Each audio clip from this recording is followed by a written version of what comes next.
following is based on fact, fiction, science, or otherwise. We present that which is researched and that which is believed to be accurate and true.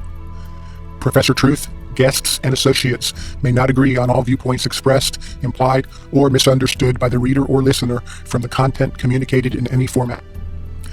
The information presented is for educational and philosophical purposes only, based solely on the spiritual precepts of the King James Bible as elucidated by original language word studies and the anointing of the Holy Spirit of Jesus Christ, Father God in the flesh. Isaiah 9:6.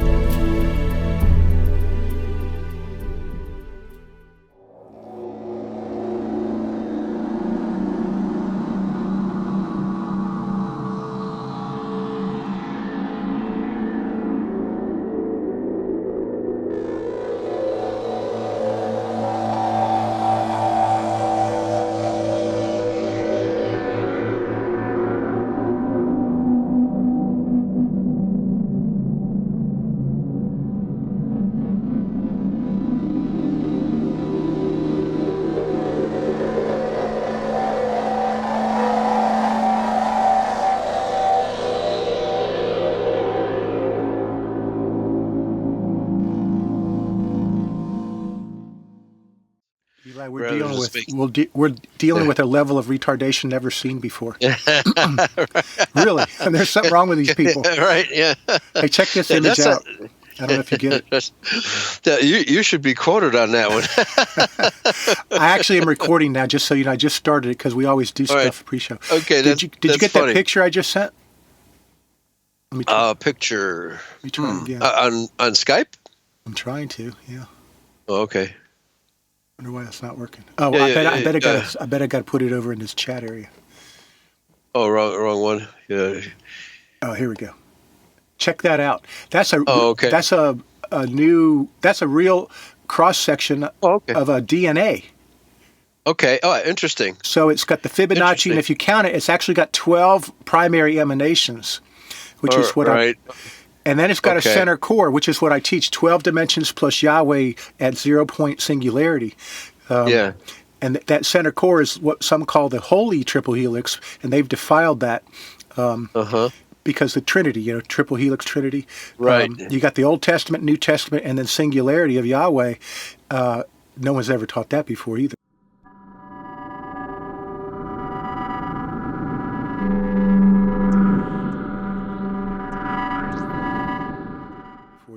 As far as code, DNA code. Right. They defile it with a counterfeit triple helix. Right. Yeah. Yeah. This looks like actually a artwork, stonework on some of the ancient cathedrals. Well, it is. It is. Wonder where they got it. Oh. I mean, I don't know if this one is allegedly an actual DNA cross section. Okay. But you're right. So this is a microscopic photograph. Yeah. I don't think it's some kind of electron microscope or something like that. Okay, right. Very interesting. Yeah, so when we do our paradigm shift show, we should discuss this. This is very interesting. Yeah, it really is. Very interesting. Yeah, and actually, it demonstrates the electromagnetic effect of blood flowing through the veins and arteries. There's way more going on there than just a pump action.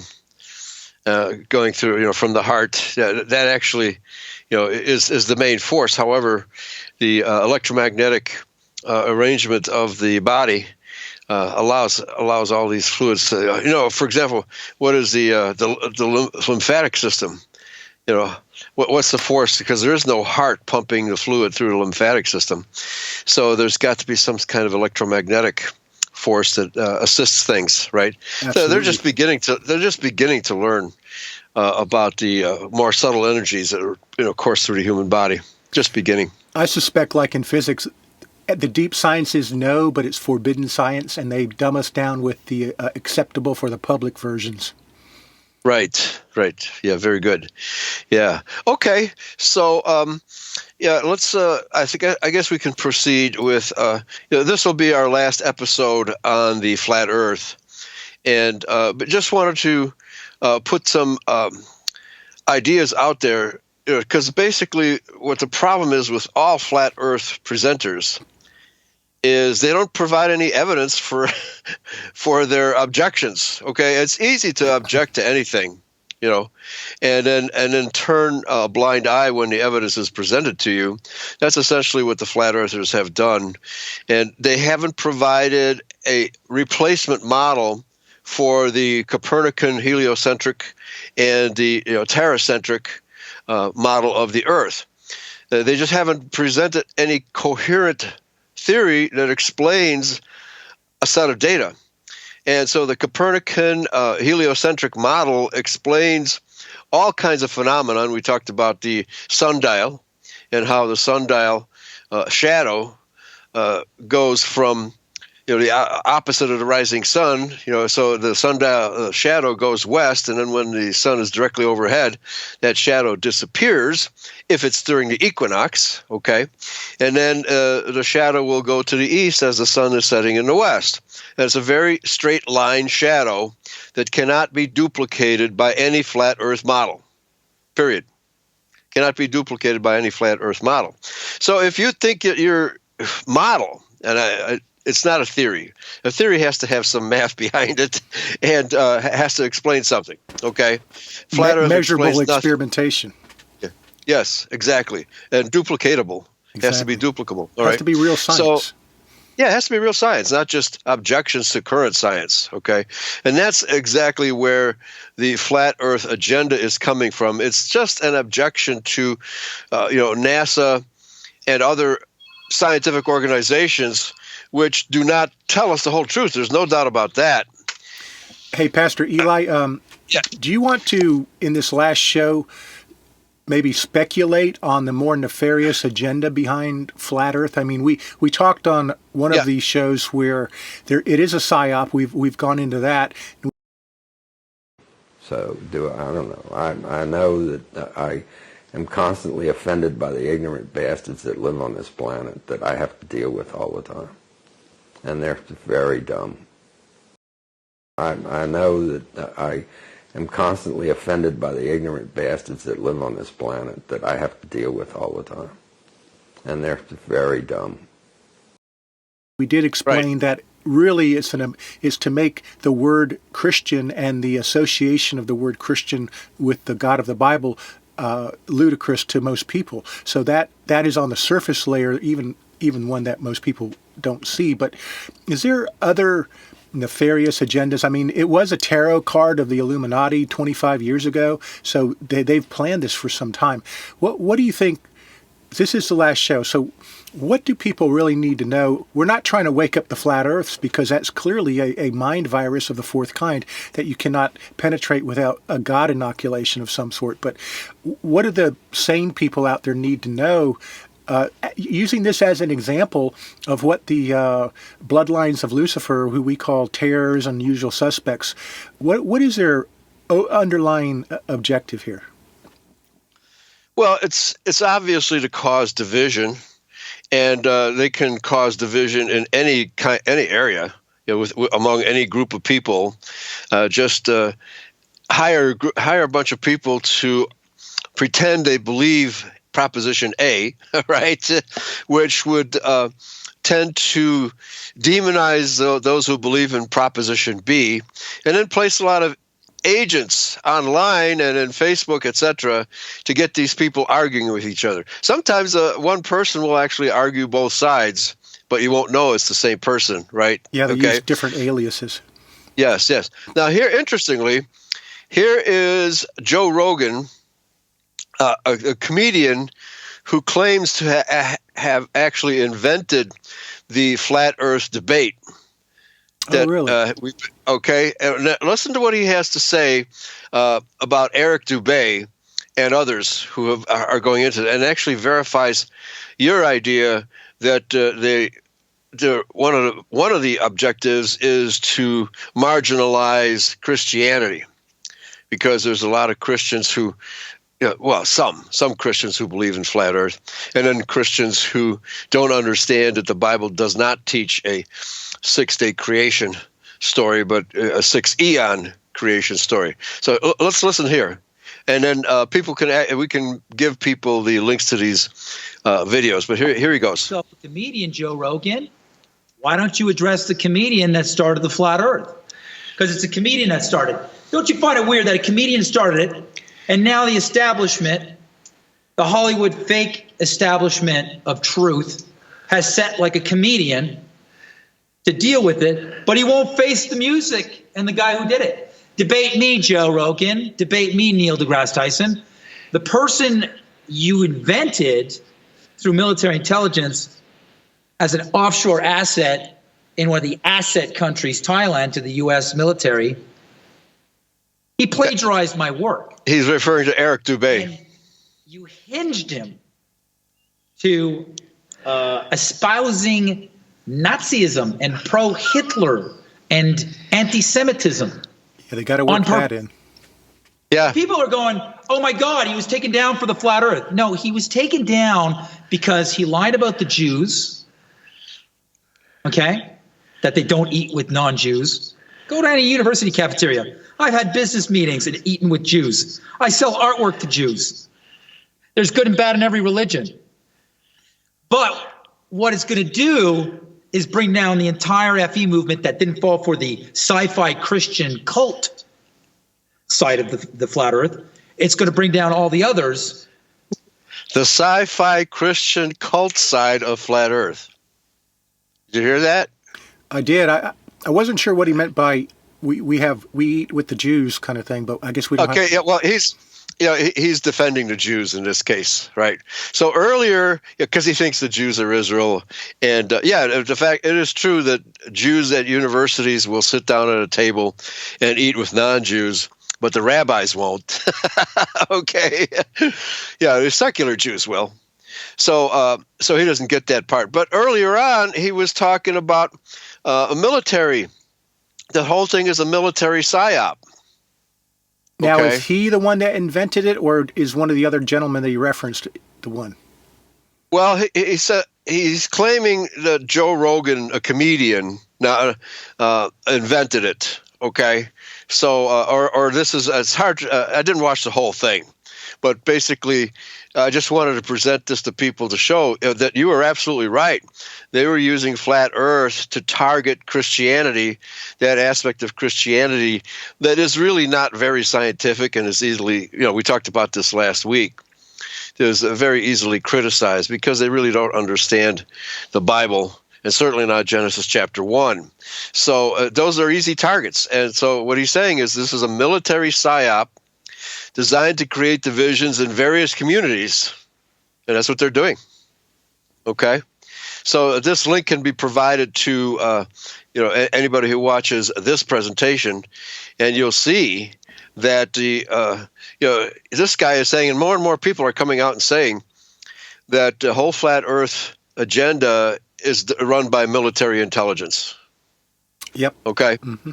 So and that's why it's irrational. There's so much stuff that they do that is totally irrational, and not forgetting about the fact that they lack proof for any of their statements, and they simply contest the evidence that has been presented, which is it's not just you're contesting whether the ship receding from the shoreline disappears bottom first and mast last. Okay, you're trying to argue against an entire body of scientific evidence, including convection currents. We just talked about the shadows on a sundial, all these magnetic various things. Fields, geosyncratic orbits, constellations, on and on and on. Yes.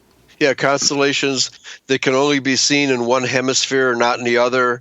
I mean, all of these things are explained by the heliocentric model, right? It explains all of these things. We're literally talking hundreds of facts if I really wanted to make a list and list them all.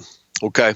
The convection currents we talked about briefly, why hurricanes revolve counterclockwise in the northern hemisphere, clockwise in the southern hemisphere. They have no explanation for that. They'll deny that it happens, but they have no explanation to take its place. So if you want to propose a new theory, it has to prove that the old theory is false. It has to provide evidence that the new theory is true, and no flat earther has done anything even close to that. Not even close. All right. So anyway, this is a really good video for people if they want to look at the conspiratorial side of it. It's really interesting. Okay. So I want people to see what a fisheye really looks like, and because they always claim that if you go in a jet airliner and you look out the window, and the reason why the Earth looks why you see the concave round Earth from your so-called fisheye lens porthole is because it's a so-called fisheye lens. Well, I'm sorry, that doesn't work. You don't know how fisheye lenses actually work. You're just making this stuff up. All right, so here's an example. I'll see if I can send this to you real quick, of an actual fisheye lens, and the article. I hate this new Skype. Sorry, folks. Here we go. I think I can present this to you on our chat, and it's not appearing. Son of a gun. Go ahead and pause the video right here, because for some reason I cannot find which video you mean. Am I pausing? Yeah. I'm trying to send you a video on Skype, but I can't figure out how to do it. It's you drag it to the chat area. Drag the link to the chat area. Okay, yeah, it's not letting me do that. I can't get in there. I can't do anything. That picture you sent me is still there, and I can't get rid of it. I can't go above it, below it, or anything. Let me see what... By the way, while you're trying to figure that out, our shows where you and I it's just you and I, like last week, which was awesome, and it's almost ready for post. I'm not gonna confuse it with the TGI series, A Great Impersonation, where you and I and Pastor Steve are kind of doing scripture associated with Christian identity. I'm calling shows that you and I do solo. If it's paradigm shift, it'll be paradigm shift. But if it's just like what we did last week, wherever Yahweh leads, I'm going to call it The Pastor and the Professor, PP1. Okay. Right. Okay. Very good. Yeah. What do we have here? No. Rats. I can't figure out how to... Let me just try going over this. And I will be bringing 2 cameras to Tabernacles to film the speakers and the teachers and whatever else. All right. Well... I can't find the chat. Let me see. You got to move your mouse, and different menus will show up. Yeah, I'm trying. It's nothing's happening. It's not doing anything. They don't make it easy. No, this is ridiculous. Let me try view pro add to fit block contact. Let me go to a different. Okay. I'll edit this section out where we're just kind of searching. Yeah, right. Yeah, I'm going to... Okay. Is it on the bottom? Where is it? Another thing, I know you can multitask. Another thing I want to ask you and Pastor Steve sometime. I know that you all teach that Elohim with a capital letter E is Yahweh, and with a little e is the rest of us. But I don't find a capital E in the Strong's anywhere. I only find the small e. So I'm not saying that's not correct. It's just not in the Strong's. Yeah. Which word are you talking about? Elohim? Elohim, yeah. It's always lowercase. It's never capital. Oh, right. Yeah, right. That's what's odd. That's why it's odd that it's translated as God at all, right? So... it may not even when it's combined with Yahweh Elohim. Even when it's Lord Elohim, Yahweh Elohim, it's all lowercase. And I tried to ask Pastor Steve one night, and Pastor Steve, you'll say a few words and he'll start talking, and I couldn't really get back to the topic.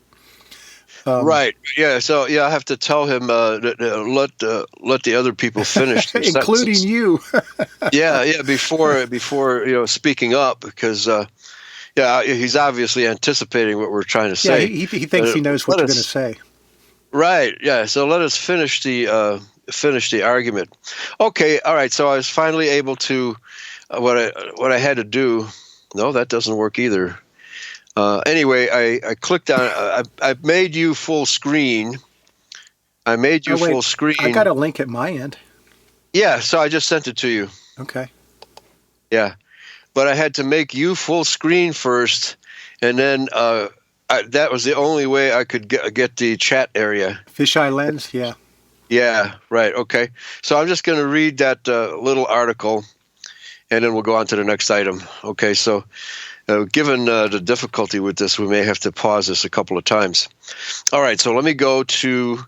Okay, so I just made that statement about the people who argue that the curvature of the Earth is due to fisheye lenses. Okay, it's simply not true. Okay, are we rolling? Yes, I never stopped. Okay. I'm just going to edit out the middle. Okay, very, very good. This is an article entitled, "What is Fisheye Lens Photography?" One photographic technique can both captivate and disorient us. It can twist a baby into a wide-eyed, big-mouthed gargoyle, but it can also render a panoramic night sky in striking detail. It's graced CD covers, I'm sure you're talking about albums, and countless advertisements, and is even being put to use to make our roads safer. The fisheye lens has a name you won't easily forget, and when this unique creative tool is used well, it can produce unforgettable images that bend our perception of reality. And there's a really good photograph here, a fisheye lens sample, with the photographer is up close to a cow's nose. So what a fisheye lens actually does is whatever object is in the center of the frame will be enlarged and distorted. And then the background will be turned concave, not convex. Okay, and a porthole window is concave. It goes around this way, and so. But yet, when we look out the window, the image of the Earth is convex. I mean, every time I've gone, in a transatlantic flight, that's what I've seen. Okay, and a fisheye lens can do all kinds of crazy stuff, but nevertheless, when everybody has exactly the same experience looking out the porthole, and the same is true of a pilot who pilots, let's say, a jet. Depending on which portion of let's say he's got a glass bubble above him, which closes him up in there, that depending on which portion of the glass he looks through, it will have a different distortive effect. All right? So the videos we presented showing guys diving from outer space onto the planet and from other locations high up in the sky clearly show that, and even one of the videos even said, no, we didn't use a fisheye lens for this, clearly shows a convex Earth surface off in the distance, even at heights that don't require oxygen, where skydivers were able to do it. So they have to come up, they have to actually do this themselves, and do this without what they call a fisheye lens, because a fisheye lens can make all kinds of video effects. So you have to play with it and find out what kind of effect you want. But the basic effect is that whatever's in the center of the frame will appear bigger, and what's on the perimeter will appear further away. You do not have that effect ever in a porthole of a commercial jetliner. So your point is the porthole of a commercial jetliner, or the window that people look at, the passengers, is not a fisheye lens. It's not a fisheye lens.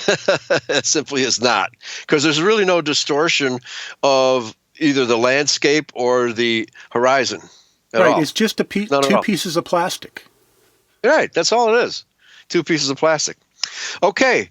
And So not to mention, I've been in military aircraft above 40,000 feet looking at out the cockpit. And, so in my mind, this is really a insane debate. But I think we feel compelled to do this because a lot of our brethren are caught up in this. And I don't know. I don't know what they're seeing or thinking, but right. You and I we've seen with our own eyes evidence of many sorts as we've been presenting in this series, and I just don't get it. I just don't get. I watched a flat Earth video 3 or 4 days ago, and there was a debate, and a person that understands the heliocentric models was asking a very specific question: how do you explain the curvature of the Earth as seen as we're describing? And right. The flat Earth person doesn't answer the question.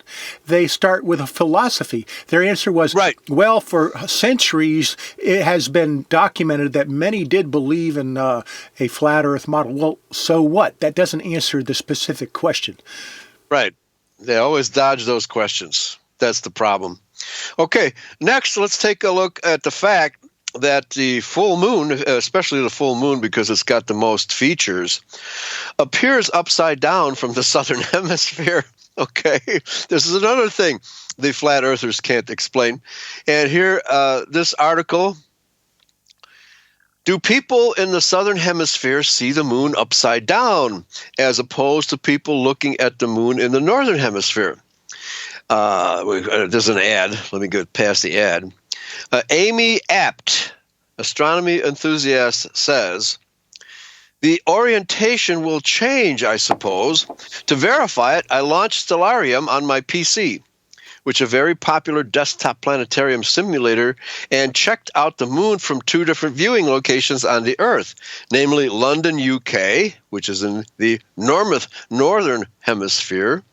There is no northern hemisphere or southern hemisphere on any flat Earth model.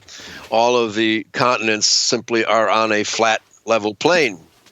So namely London, UK in the northern hemisphere, and Sydney, Australia in the southern hemisphere. And she shows the screenshots. So from the northern hemisphere, we have the usual, unfortunately, this is not a full moon, which would give more detail.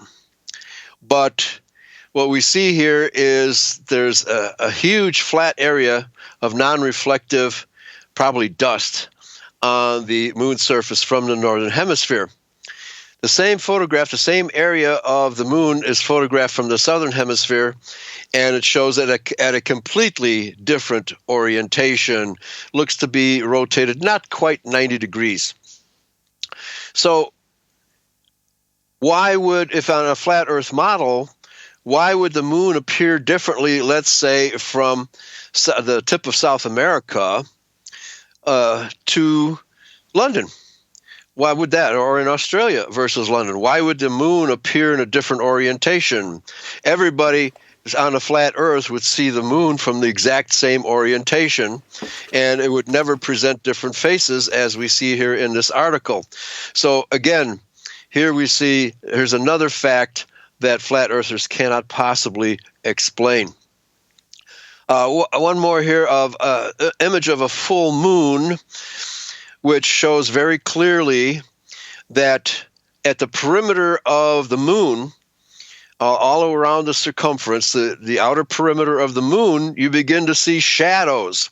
That's because the light from the sun is tangential to the surface of the moon at the perimeter, and at the front of the moon, the sunlight is direct on the center, and of course, it spreads out from the center outwards. You see no shadows whatsoever in the center part of the picture, but as you go to the perimeter, you see that the craters actually make shadows because of the angle of the sun being almost 90 degrees to the plane. Okay, you can see this on any clear-cut photograph of a full moon. Okay, I showed this evidence to a flat earther, and he denied they were shadows. This picture here, I believe I sent it to you. If not, I'll send it to you again.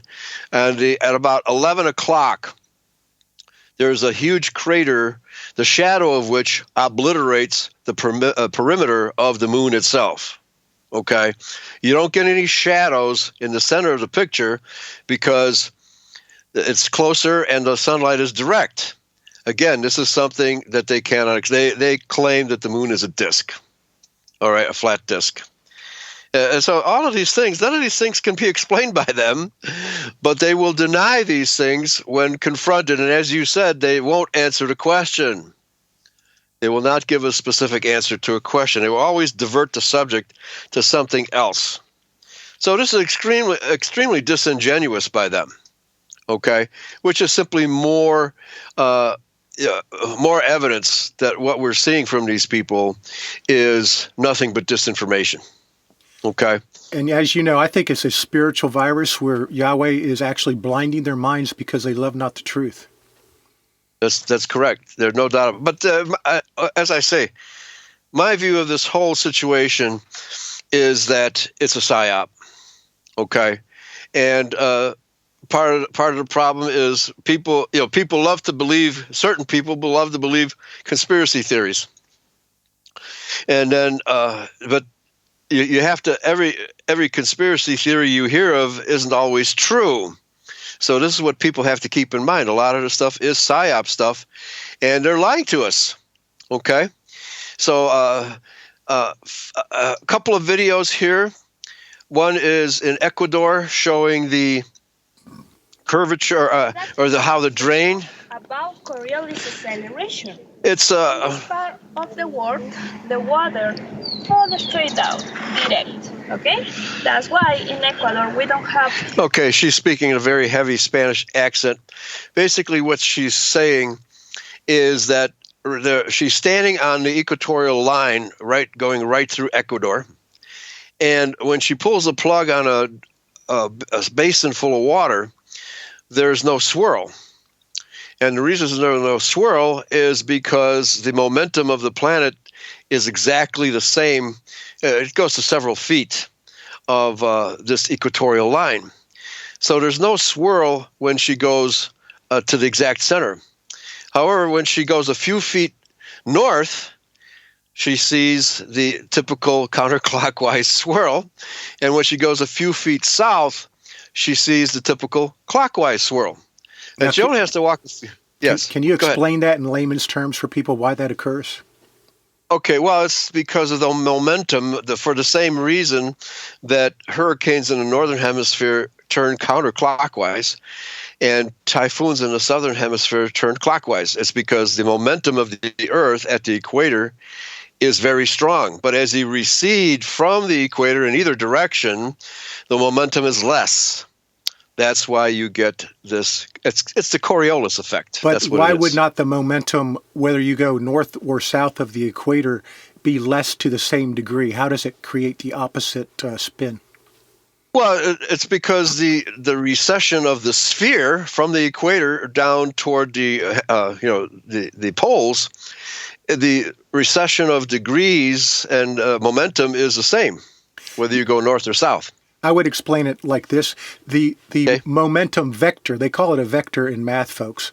When you go north of the equator, your vector is pointing, north. And when you go south, it's pointing the opposite way south. So the vectors are actually opposite. And those vectors are force vectors and diminishing force vectors for the momentum. And it's really that simple if you just think about it. One is decreasing in the opposite direction if you go south, and if you go north, it's decreasing in a northern direction. But those are opposite vectors in different directions, and therefore they would induce a a tangential vector, a force vector to the spinning hurricane or water vapor or whatever, opposite of the momentum vector. I could also picture it on a carousel. If you stand at the center of the carousel, you'd be spinning around, but you wouldn't be feeling any centrifugal force, okay? Hardly any.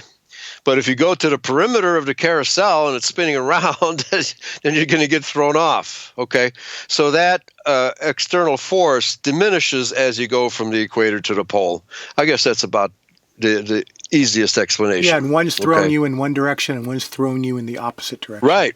Yeah, well, and if you're in the center, your body is being thrown in all directions at once. So that's why you don't feel any momentum. Okay, the momentum is clearly at the equator, where the mass is greatest and the speed is the greatest. And you can't explain that at all with a flat Earth model. There's no way. Where is the equator on a flat Earth? Okay, we know from equatorial Where would you like patterns, it to be? On top of my flat head. So, okay, so we know that the equatorial weather patterns are radically different from the intermediate and polar weather patterns. How do they explain that from a flat Earth? What causes the radical differentials in temperatures? How do they explain that? Because it would have to be, you would have to draw a hot temperature line around the flat Earth, which we know as the equator. Okay, now they can't explain that.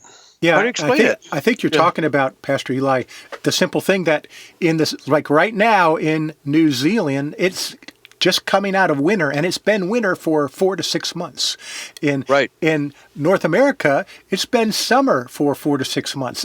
That's right. They cannot explain that simple fact. Right. It's obvious a flat Earth model cannot explain it. And then we had brought this up a while ago in Alaska. There's this annual baseball game, which it's passed because it has to be on the summer solstice. It was last June, I think. June 22nd. Last June 22nd. It's the Midnight Sun baseball game. And, how is this possible at the North Pole if the Earth is flat? Okay? And then we all know that half the Earth is dark at one particular time for 12 hours, and then it becomes light for 12 hours. All right, how do you explain that at the North Pole, where it stays light for 6 months and then dark for 6 months? Exactly. So I sent you a link to case closed. And here's the history of the Midnight Sun baseball game in Alaska. They just had some kind of anniversary. Everybody is still just alive. Alaska's Midnight Sun baseball game is a bucket list event for fans. So they just had I guess in 2006 there was a 100th anniversary.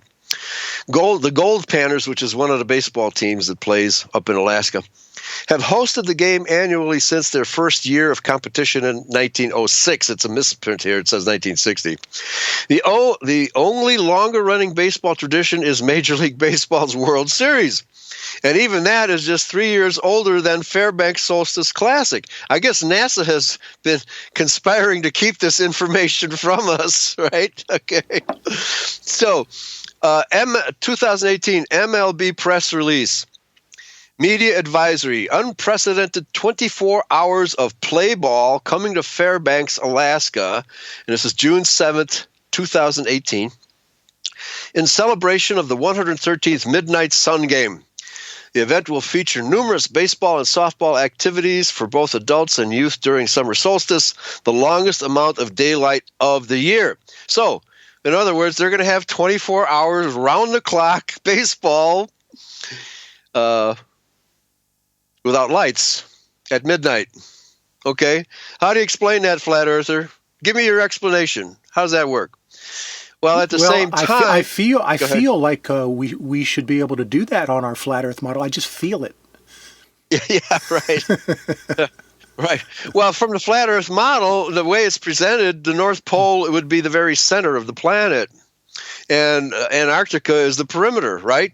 So when would it ever be dark on the North Pole? But we know it's dark 6 months of the year, while Antarctica is light 6 months of the year. So have these guys never even thought about it, or are they just, I don't think they have the ability to think anymore. I really don't. Yeah. Well, again, it's an indictment of our school system, how they're not teaching children to think, but nevertheless, and I get the logic. I guess people who aren't misinformation or disinfo artists, and they're just looking at the debate, it does make sense. Yeah, they just found out that the government lies to them, right? That everybody, mass media lies to them. And so NASA does lie to us too. But just because NASA lies to us does not mean that the Earth is flat. Okay. Right. Or my toes on my feet don't exist. Yeah, right. So, and here just another video here of, this is actually a woman astronaut in a space capsule floating around. And I've heard flat earthers say, well, this is all fake. I can imagine the millions of dollars it would take to fake something like this. So it's hardly worth the expense, right?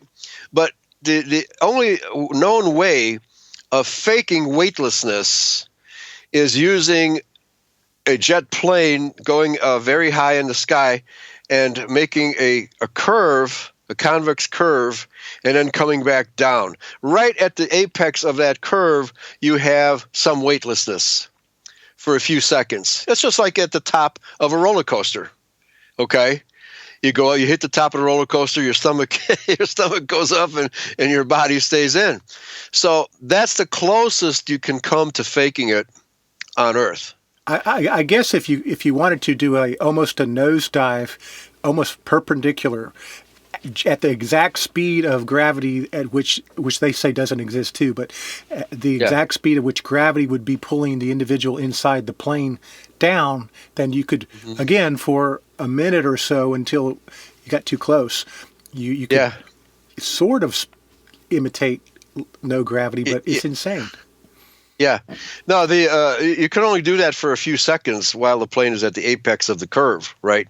So it's ridiculous to even suggest that. And they have this, NASA has this 24 hours a day, right? And I'm just going to play a little bit of this clip where the lady... Either a wall, a floor, another wall, or the ceiling. But, again... Now she's doing somersaults. And your reference changes. And she's just floating around. She's not banging her head on anything. And by the way, she's got really bad hair. Because there's no gravity to hold it down. Because it doesn't matter. You don't really have the sensation of lying down. You just sit in your sleeping bag. So here's one sleep station right here. I'm going in right now. You can follow me if you want. I'll just play a couple of minutes of this. It's sort of like a little phone booth, but it's pretty comfy. I've got a sleeping bag right here that we sleep in, so we don't have sort of like a little bit of a cover. We don't fly all over the place. But, you can sleep in any orientation. I have it feeling like I'm standing up right now, but like you saw, I'm on the floor. But it doesn't matter if I turn over and I sleep upside down. I don't have any sensation in my head that tells me that I'm upside down. And nobody could move this easily. The sleep station without gravity. A little office. With gravity, I should say. We've got a computer in here. As you can see, we've got a couple little toys. I've got some books. I've got some clothes and other things that make it sort of like home. I'm coming out. And just for reference, that's one sleep station. This one's another. This was on the side of the capsule, not on the bottom. There's one on the ceiling, if you want to call it. And there's one on the ceiling. Right here. Okay. Hollywood, duplicate this. Over here. Fake this. So all of us sleep in a little bit of a circle. Okay. All right, come on back. There's more to show you. Okay. So she's floating horizontally, and this whole video, this is a 30-minute video, she's floating in the air for the entire duration.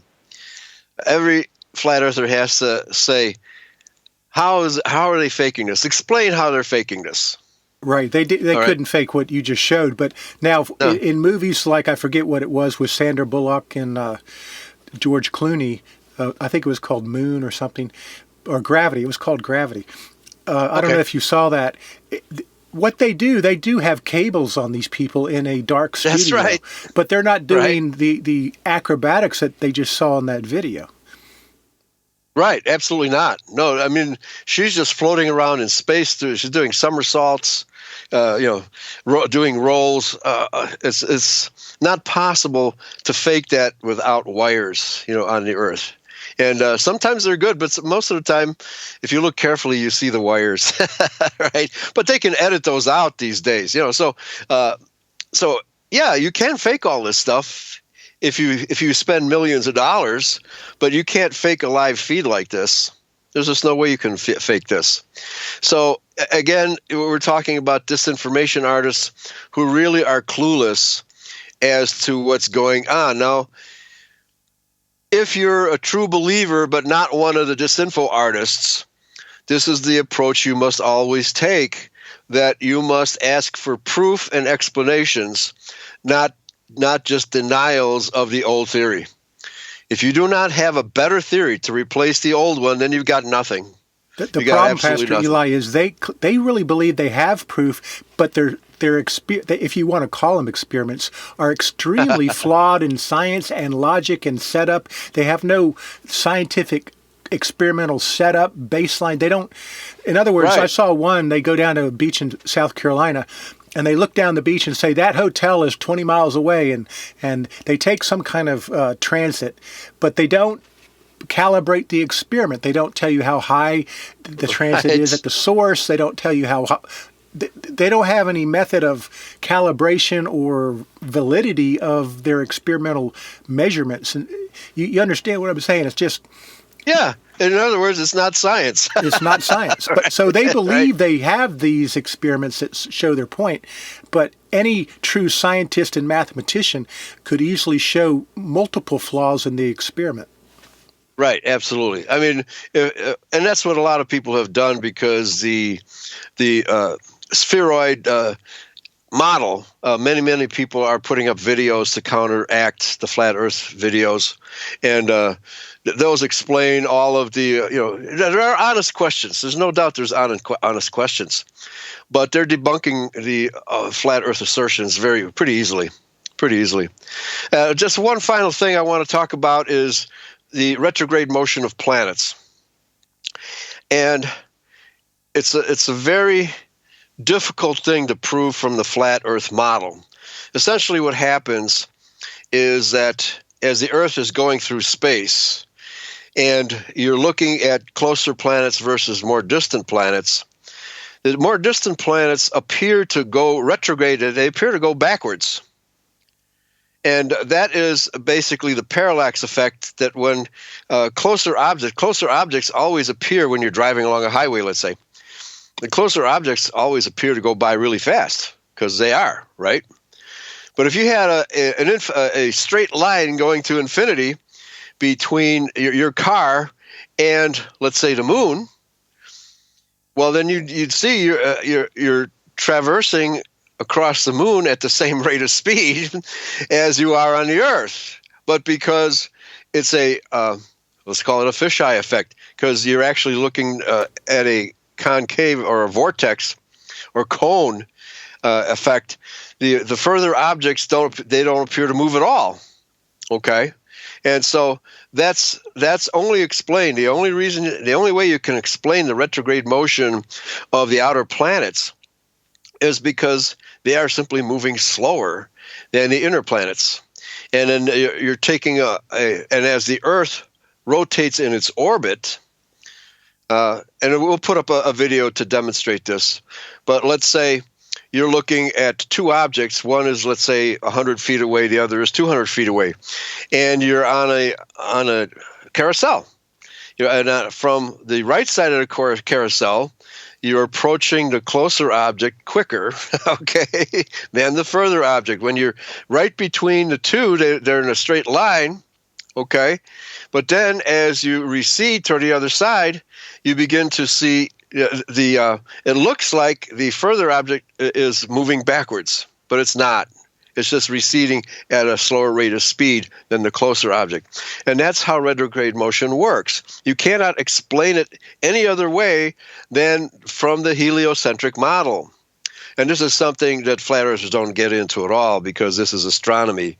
And, their flat earth model couldn't begin to explain that.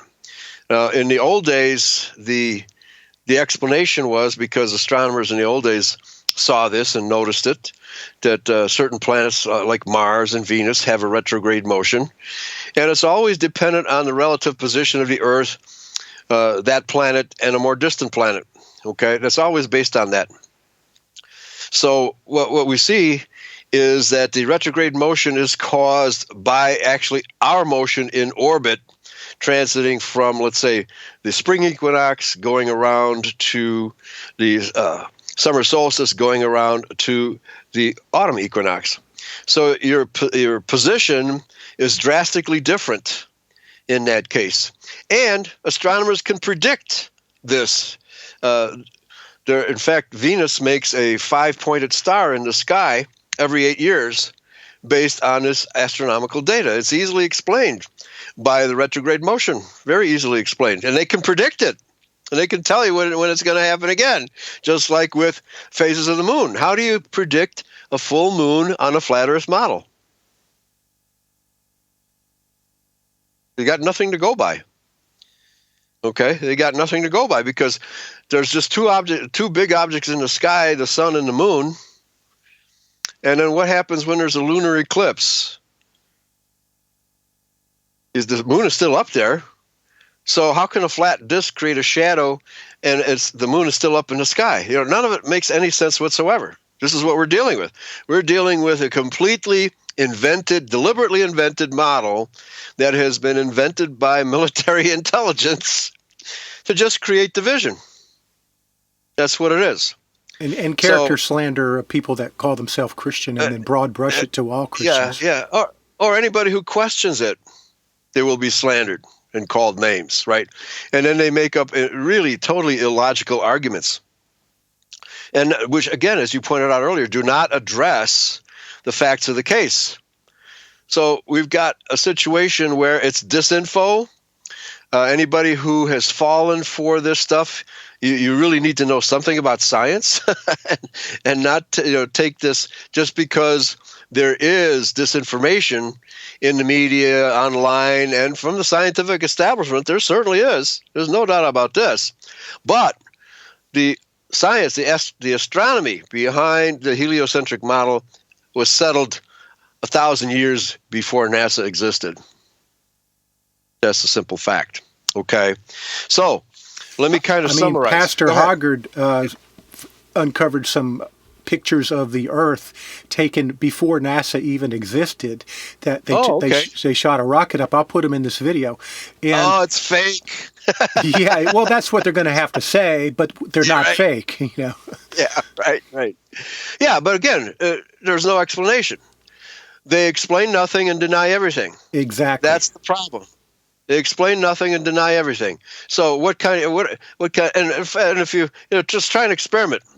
Here, trying to find a pen. Oh yeah. Here's a pencil. Okay. I'm holding it up. Right. If I let go, it falls down. That's gravity, folks. You're imagining it. Oh yeah, I guess it's my imagination. But there's another if a hammer camera hits there. my toe, that's a real painful imagination, right? So saying that gravity is ridiculous because it still works even if the Earth is flat. It still works, right? And that's all the Newton was doing. He was giving a mathematical description of what happens. Okay, scientists don't know what gravity is. They really don't. All they know is that it works.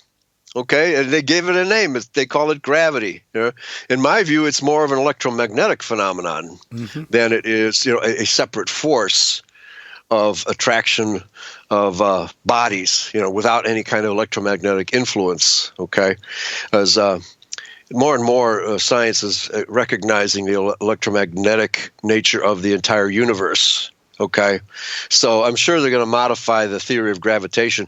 The mathematics won't change. The rate of fall won't change unless the mass of the Earth decreases, right? Then it'll change a little bit. So, et cetera, et cetera. Just the same. Go ahead. I just got a download from Yahweh, and this is what I'm getting that gravity is. as particle physics and quantum mechanics has primarily focused on what I said, particle physics. But the particle is only one half of the wave-particle duality. So gravity actually is associated with the wave function of all reality. And in the wave function, as you know, it does still conform to electromagnetic theory, but it's no longer a particle theory or a particle interaction with the mass, as we've been told. Now the mass is associated with the effect, but mass is now converted to pure wave and energy, and there's no atoms left. So it's a wave. Right. It's a wave element, a wave electromagnetic effect associated with the wave aspects of wave-particle duality. Right. Yeah, and the theory of gravity assumes mass. It assumes mass is responsible, but what you're saying is that that's not. The mass has been converted to pure energy, and not only that, pure energy in a scalar domain of what we would call entanglement to source. I mean, all the matter we see in the universe, the particles are only 2 or 3% of everything we measure. So 97% of the mass that we measure is not observable in our particle physics. It's just not it's not seen with our microscopes, with our telescopes, with our observable eyes. It's not even, but we can measure that mass, so we know it's there. So they came up with theories like black holes, but that's not what it is.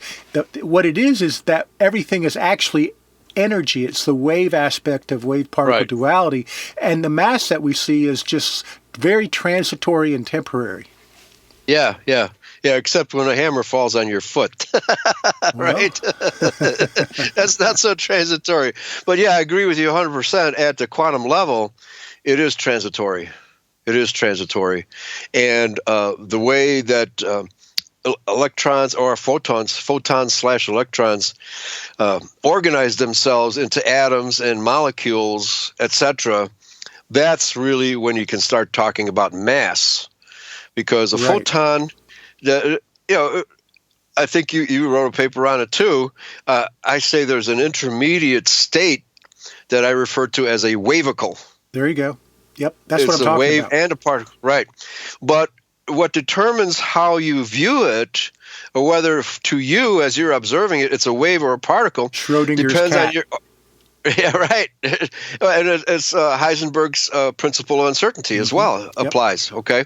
Depending on how you view it, your perspective, your angle, the energy that you create will actually affect the experiment and blow the photon out of the eye of the electron microscope. In other words, you can't.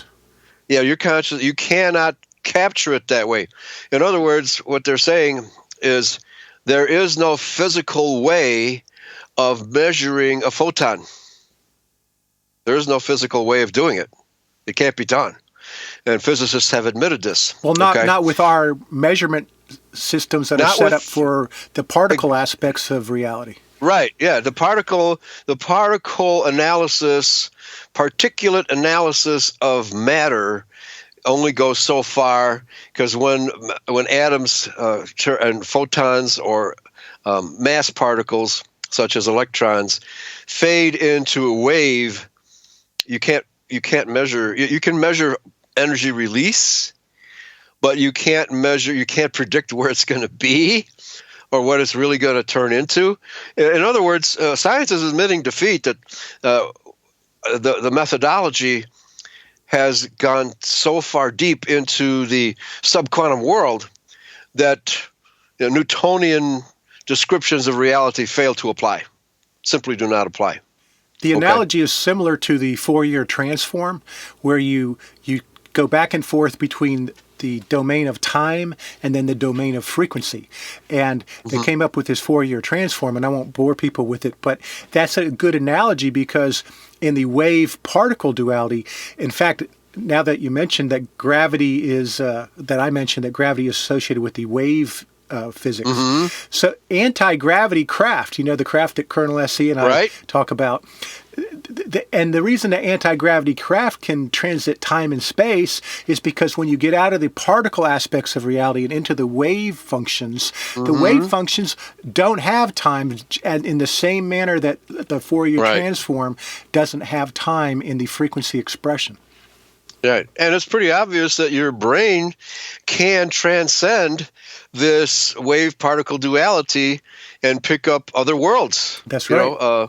Okay. I mean, the U.S. government used to have a program of, what they call them, seers. I forget what they actually call it. Astral projection. They would actually leave their viewing. bodies.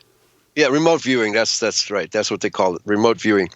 And this project was so successful that they had to shut it down. Why?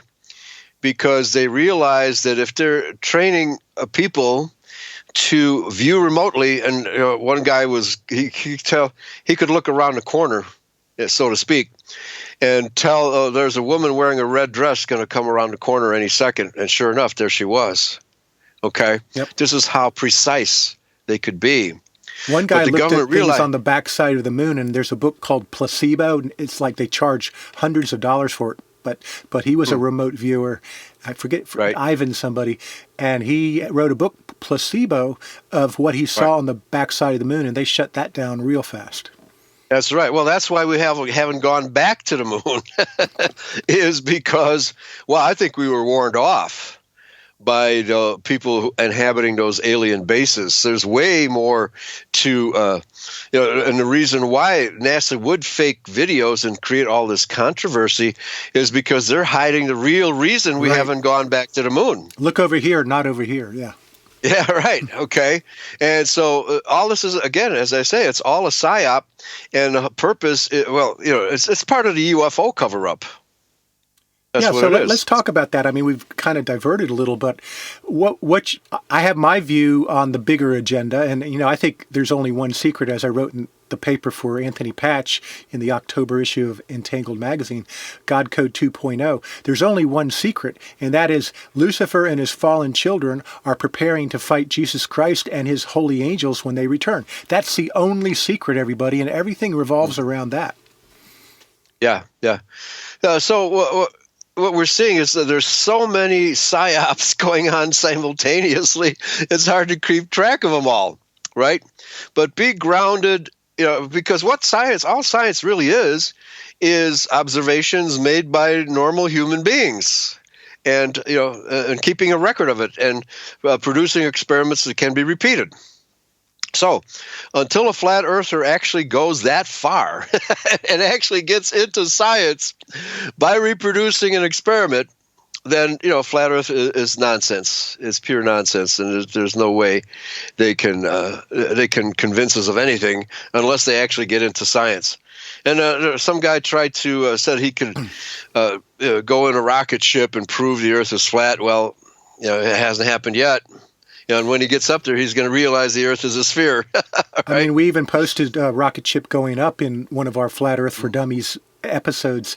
And the rocket ship that we do have evidence for clearly showed a spherical Earth. That's right. Exactly. And you don't even have to go that high to prove it. Okay, so here's a list, a 10 list of things. I would like a flat earther to provide evidence of their theory on one of these things, let alone all 10, okay? So show from a real experiment, not just a denial, why the top of the ship always disappears, and it's not due to haze. The top of the ship always disappears last when receding from view, okay? That's because the Earth is curved, and that's predictable according to known science, okay? It's not due to haze. In fact, there's a good video of a truck driver driving on I-40 from the New Mexico border to Flagstaff, Arizona, and there's no haze. You can see the mountain that is right near Flagstaff, Arizona, clearly get bigger and bigger and bigger, rising from the bottom up, and there's no haze. Absolutely no haze. So the haze argument is, that the haze argument is not science. It's just a thrown out explanation because they can't think of anything better. Okay. So they can't explain the motion of the shadow of a sundial. They can't explain the retrograde motion of planets. They can't explain complete darkness of half the planet on any given day. They can't explain the midnight sun.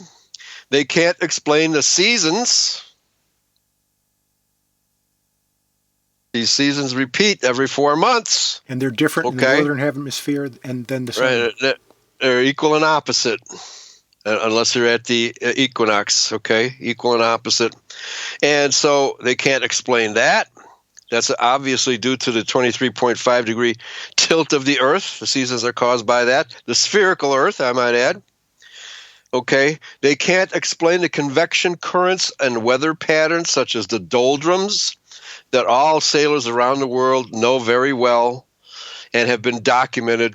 And that's, again, due to the momentum of the Earth, just as the same reason why we have hurricanes turn in opposite directions in the hemispheres. Okay. They can't explain why the hurricanes turn in the directions they do above and below the equator. Why there's a completely different set of stars in the southern hemisphere from the northern hemisphere. Okay, and why the North and South Pole have equal and opposite weather at all times. They can't explain that. They can't explain any of it. Those are excellent, I guess, 10 facts of science that they can't explain any of those. And just another simple one, they can't explain why they don't have a single video from an airplane or a drone at the edges of this alleged ice wall. Flat Earth. I mean, come on, folks. People fly every day to every part of this spherical Earth. And so if you claim it's flat, then I don't see any flat videos. Yeah. In essence, what you're saying is they haven't provided any evidence of their claims. Zero. Zero evidence. Okay? Zero science. Yet they waste our time and everybody else's time by making outrageous claims that the Copernican worldview is false. Right? Well, like I said at the beginning, you have to, if you're going to introduce a new model, your new model has to prove the old model false, which means you have to address all of these questions and 1,000 more, and then give a better explanation, which they're not even close to giving any explanation. Therefore, flat Earth is a total fraud. Fraud brought in these end times as a deception, a diversion, a satanic tactic to divide. Yeah. It's really insidious in many ways. Yes, yeah. And I don't want to embarrass anybody, but you have to use common sense in these things, right? And you have to take a look at the evidence. We've shown that the flat earthers lie. They mistitle their videos, claiming that they prove. Well, like one of the videos was I think it was Buzz Aldrin, that the girl asked him, "Why haven't we gone back to the moon?" That was the question she asked him. Okay. And they don't show her asking that question, and they cut her question off, and his answer appears to sound like we never went there. No, the question was, why haven't we gone back? Buzz Aldrin never denied that we went to the moon, but he has openly stated that we haven't gone back, and the reason we already discussed. And he's not allowed to mention that. He says the reason is money. Okay. Which is probably part of the answer too, but the real answer is they're hiding. It's part of the UFO cover-up. That's what they're hiding. Well, the real answer, actually, the flat Earth gets this part right. NASA is lying on many things. Yeah, that's right. That is the real answer. But there's actually a secret space program, Pastor Eli, that we've been to the moon and Mars every day. Okay, But that they don't want you to know about either, because it's part of the big Luciferian assault on all of Adam's seed. And so there's a bigger agenda there. But we go to the moon every day. There's I call it the show and the game. There's a story for the public that's called The Show, like Hollywood, The Show. Yeah, right. Fake news, right? Atlantic Theater, Pacific Theater, hidden in plain sight. And then there's the game that very few know about, and that applies not only to the secret space program, the world news. There's the news that they give you for the show, and then there's a truth of Yahweh's word that you'll never know, which really explains even all the metaphysical things we've been talking about. Yeah. So, like the title of that video will be something like "Buzz Aldrin admits we were never at the moon to the moon." You know, that's clearly not what he says. Right. Absolutely not what he says. Disingenuous to call it. It's disingenuous, right? But a lot of these flat earthers don't even take the time to look at the video to see if the video delivers the goods. You know, they just assume whoever put this video up is not a liar. Right? They know NASA's a liar, so they assume that anybody who criticizes NASA is not a liar. Well, you got to consider the possibility that this guy is actually working for NASA. And right, he's part to of cover the up the bigger disinformation agenda program. Things we talked about. That's right. Exactly right. So people who are new to conspiracy theory, you need to know more, because many of these conspiracies are layered. And you have to go, like the Matrix, you have to go deeper and deeper and deeper to find out, well, what's the real lie, and why are they covering, and why have they created this distracting lies to hide the reality under all this? And as we said, with respect to the moon and Mars was inhabited. There's clear evidence of Mars having a super high technology, which was destroyed. Okay. Same is true of the moon. Okay. Now, that's on the other side of the moon. However, an amateur astronomer with his own telescope can look at the moon, and you'll find all kinds of objects crisscrossing the moon all the time. You'll even see lights up there. Yeah, you'll see lights. Where do these lights come from, right? So amateur astronomers, if you're an amateur astronomer, you can do it yourself. So, flat earther, get a telescope and find out what we're saying is true. And you'll see the shadows on the perimeter of the full moon. But you won't see them right on. You won't see them at the 90-degree angle. You'll see them out on a tangential shadows. Okay, so these things, a lot of the stuff you can do yourself, like the sundial experiment, right? I want a flat earther to show the sundial going in a 360-degree shadow every day. I want to see that, because that's the only thing that works with your flat earth. Okay? That's what we're dealing with, So it's just, you can prove it yourself with your own experimentation, but no flat earther has ever done any such thing. So both of us are waiting for them to deliver the goods. Yeah, the debates that I've seen, what happens is they'll start attacking. They won't attack any of these scientific issues or facts that we brought up tonight. They won't address any of those. What they'll do, no matter what you ask them in a debate, they start attacking the Bible. Right? I want to know why. How do you explain the Coriolis effect? Well, in the Bible, in Job, it says, well, that's not the question I asked, Yeah, right. Exactly. So they're social justice warriors. So instead of addressing the issue, they just start calling you names or distracting you red herring in other areas. Attacks, Yeah, right. Red herring. The moon is made of red herrings. Yeah, ad hominem characters attacks. Exactly. Exactly. Yeah. I mean, I've had debates with them. They call me stupid. They call me a liar. They call me a Jew. The same treatment I get. You're a Nazi. Yeah, right. A Nazi. They'll call me anything, right? But they won't deliver the goods, and they refuse to consider the evidence put right before their face, right? So that's what we're dealing with. So anybody who's new to Flat Earth, keep all that in mind. Don't be fooled. That's why we've done this series, so you shouldn't be fooled. Yeah, and stop wasting your time. Get back in the scriptures, because the real time is short. Yeah, or even become a scientist. Yeah, either one or both. Yeah, right. Do both, right? Yeah. So, okay, so I think we're good to go for a paradigm shift episode. At your whenever you want to do that, I'm chomping at the bit, because that is science, and we just touched on it a little bit in today's show. You want to do it next week, and then I'll roll in my my article that I wrote for Entangled Magazine in October, and it'll be a good preface to that. Sure, absolutely. Yeah, we can talk mainly about the Michelson. Well, we could talk about the Michelson-Morley experiment too, because one flat earther said that the Michelson-Morley experiment proves that the Earth is flat and that there's no wind. I said no, the Michelson-Morley experiment had to do with the speed of light. It had nothing to do with wind. Yep. Right? It had nothing to do with wind. Okay, so, but this is what they've been told. Somebody told this person that. All right, so let's pick. Michelson-Morley would be good, and the wave-particle dichotomy. And what did you mention earlier? Well, I'm not sure to what degree I can get into the 12 light frequencies of Yahweh emanation, but maybe we can. We'll see. What I'll do, I'll take your book, Paradigm Shift, and just pull out some ideas as we progress along in it, and ask you some questions.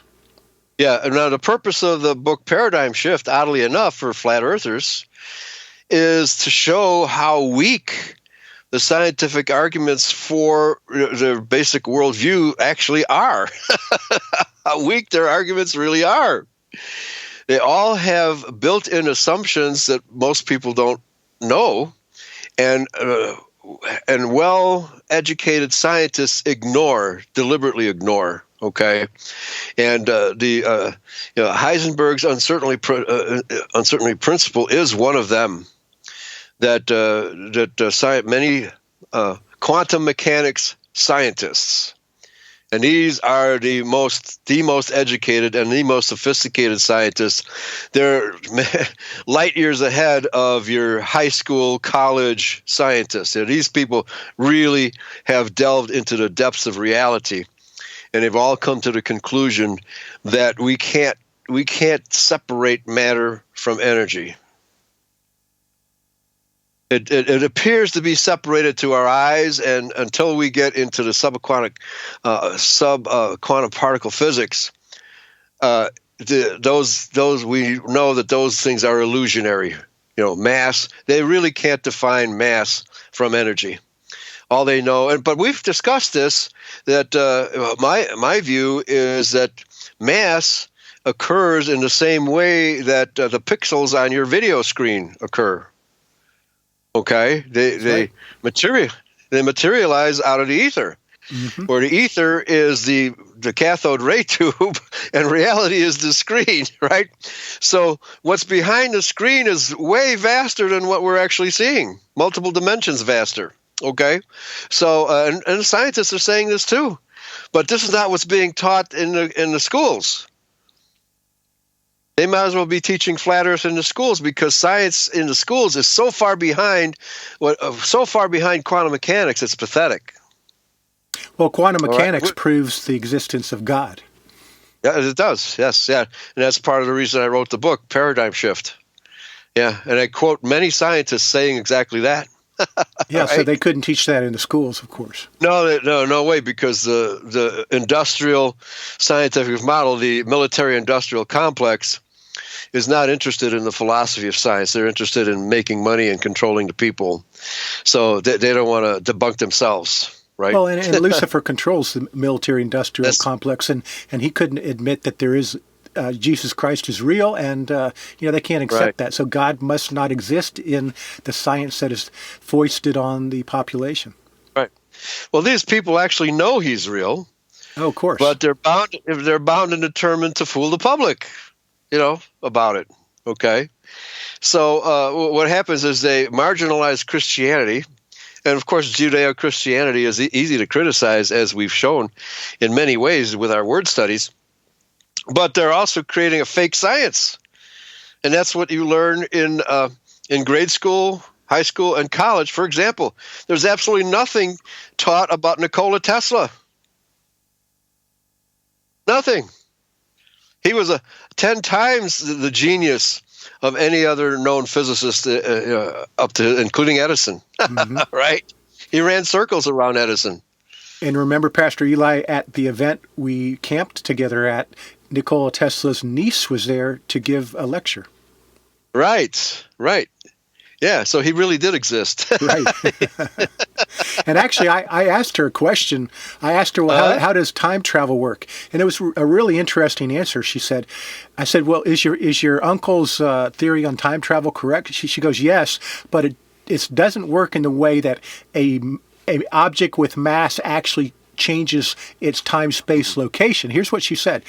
The object is translated into its equation, and that equation is remanifested at the other point in time. Mm-hmm. Okay. Yeah. So that would conform to wave-particle duality, because when you transition between time into wave or particle into wave, as I mentioned earlier, time actually goes to singularity, and then you can manifest somewhere else, and time is recreated. Yeah. Well, theoretically, every wave stretches out to infinity. Okay. So really, the only question is, where does the particle manifest? The wavicle? Where does the wavicle manifest? And it could be anywhere along that. But what we see with our time-space reality, with everything happening simultaneously, that all this, everything on planet Earth and actually in the universe is manifesting simultaneously. Right, and that means that you can look ahead and you can look back. Whether or not you can change the reality that we just experienced, I think that's another question. That's a big science fiction thing. Some guy from the future comes back and changes history. Let's say, that's another proposition altogether. Where you are on the wave is a different. Yeah, go ahead. When you look at reality, as I describe it, the simulation plus matrix simulatrix, and if we are just one expression or potential in a wave function like you just described, and there's parallel dimensions like they talk about. That's right. But all of those are still a mathematical expression within a simulation, and only until you get outside of the machine, Ghost in the Machine, until you get outside of this machine where we're expressing ourselves, perceived reality. I'm not saying our soul and spirit don't exist, they do, but we've been quantum bilocated into a perception of being here, when in reality we're outside the machine. So I would argue that inside the machine, no matter what parallel dimensions of simulation you try to change, you can't do it, because that algorithm has already expressed itself. Even if you're going back in time and seeing what it looked like, it's still an algorithm and a mathematical equation expressing itself in a computer. So you only Yahweh, outside of the machine, outside of the simulation, can. Yeah. I'm not even sure how he would do it, but he's in control of the contrast, right? The color, he's in control of all of that, right? So and then it's his consciousness that impinges upon that pixelated wavicle field, exactly between the background and the reality that we experience. And that's why Lucifer can never beat the system, because he's inside the system. Yeah, that's right. It is. It's his consciousness. And what I talk about in the book is that this is the way ancient Buddhism and I surely shouldn't call it Hinduism, because Hinduism is a conglomeration of religions. But the Rig Veda saw it that way, as you just described, that Yahweh is, or look at it this way, Atman is their concept for the soul, a particularized individual soul. So we are particles in a sense, in the same way that a stone molecule or an iron molecule. It has to condense into reality, and it has to have a stick-to-itiveness. It has to be able to stay there for a while, okay? And we talked about this before. That's determined by spin. That's what keeps it in place. So spin has more to do with mass than is recognized by mainstream science. Unless you go to the light, because I contend everything is actually light. Right, sure. And light has spin too. Light has spin in the electromagnetic field. So, and that spin may be even more important.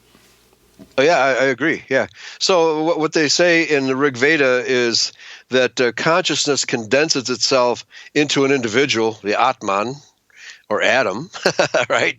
And double meaning, atom, A-D-A-M, and A-T-O-M, the process is the same. Consciousness condenses itself into physical form. I call that congeals. Okay, that's very good. Yeah.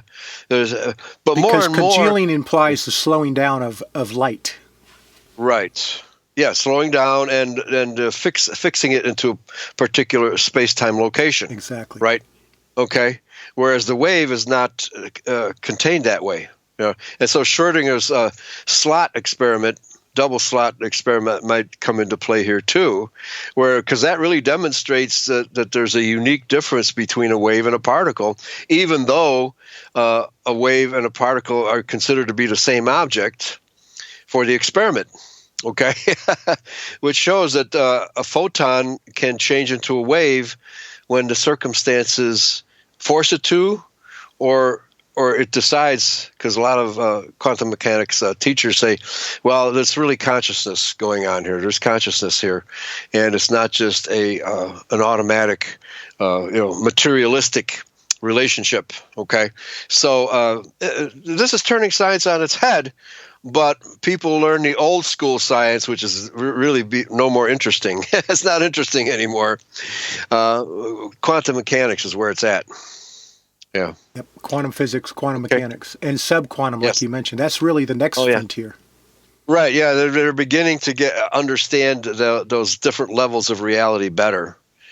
Okay, they're understanding those different levels of reality better, and but of course they're all also using this knowledge for nefarious purposes, because they want to materialize things out of the other dimensions, which shouldn't be materialized here. And they're kind of doing like it. Angel Fall, right? Angel Fall and the Colonel SC when they pulled something out of the hell portal. Okay. Oh boy, that doesn't sound good. No, it wasn't. I don't know if you heard his rendition. Maybe I'll put it in here as a truth diamond.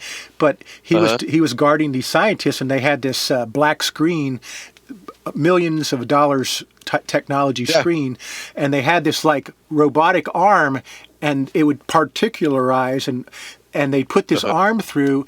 And they were actually going into a dimension of hell and pulling out entities. And when they pulled this thing out, it looked like a Slender Man.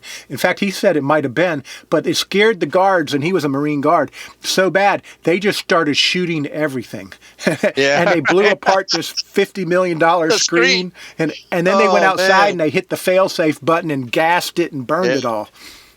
Okay, so beam me up, Scotty, but somebody broke the screen. Oh, no, where am I? and they couldn't get that thing, couldn't go back, so they just let it loose. Oh, my goodness. And I think that's where these people are seeing this thing called Slender Man. Okay, yeah, very interesting. Very interesting. Okay. All right, Professor. It's been fun, and I hope we prevent some people from falling into the matrix with today's presentation. Okay, Pastor Eli, thank you so much for your wisdom in so many areas. Tonight was Flat Earth Episode 5, Flat Earth for Dummies, I might add. And we're not going to do any more, because if they're not convinced now, they will never be convinced. Right, yeah, we've covered it pretty thoroughly. All right, thank you. Thank you, Pastor Eli. Yahweh bless everybody. Yahweh Bye-bye. bless. Father God in the flesh. Isaiah 9:6.